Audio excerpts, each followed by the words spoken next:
Children's Wisconsin Hospital in Milwaukee, Wisconsin had many patients transported to them after the tragedy in Waukesha, where an SUV drove through a crowded Christmas parade. Monday, there was a Zoom press conference where the medical team updated us as to some of what they've done over the last 24 hours. Chief Medical Officer Michael Gutietz started by offering his thoughts and prayers, and he said his team responded head over heels to help these patients. I'd like to express a sincere note of gratitude. Before, I want to emphasize and express thanks to the community for the effort in their response. There were a total of 18 patients transported to Children's, and he is thankful and sends his gratitude to the community for their help during this tough time. He went on to say that law enforcement and first responders were pivotal. The injuries from Sunday night will go well beyond the physical and will take time to heal. We all must continue to lean on each other and to encourage those impacted to reach out and use the resources that are available to them. Next up was Amy Drendel, who is the ER director there at Children's.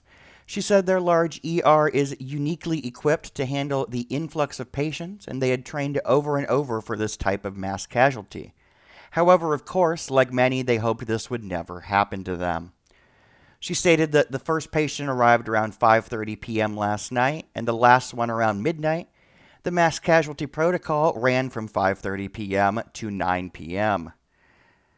During that time, many hospital teams were called in and worked closely together.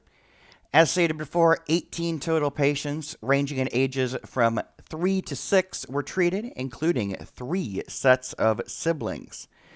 Injuries ranged from broken bones to facial abrasions to serious brain injuries. There have been a total of 6 operations so far and another 2 scheduled for today. Finally, there was Michael Meyer, who is the medical director of the critical care unit at Children's Hospital.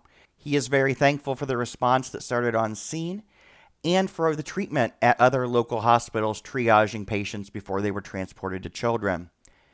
Children's has the largest critical care unit, or CCU, with 32 beds, and prep began as soon as the first patient arrived.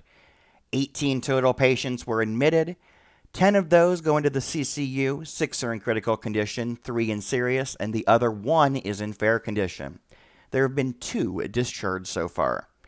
Many teams, from the medical team to their emotional support teams, are constantly rounding with the patients.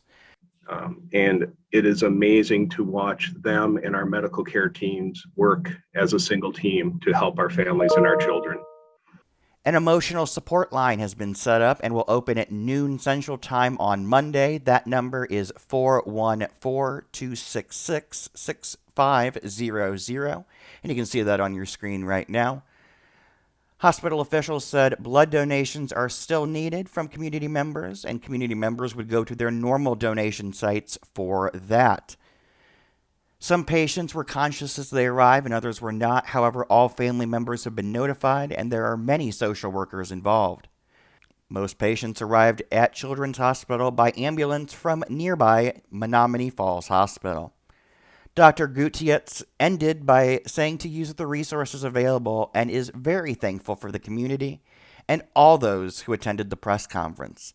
He thanked the community for their outpouring of support, including many kind social media messages, food donations, and blood donations. It's greatly appreciated, he said. To watch the entire press conference from WTHR, visit the link in our description below. For more news like this, follow Zaner News here on YouTube, Facebook, and Instagram. For Zaner News, this is Josh Zaner.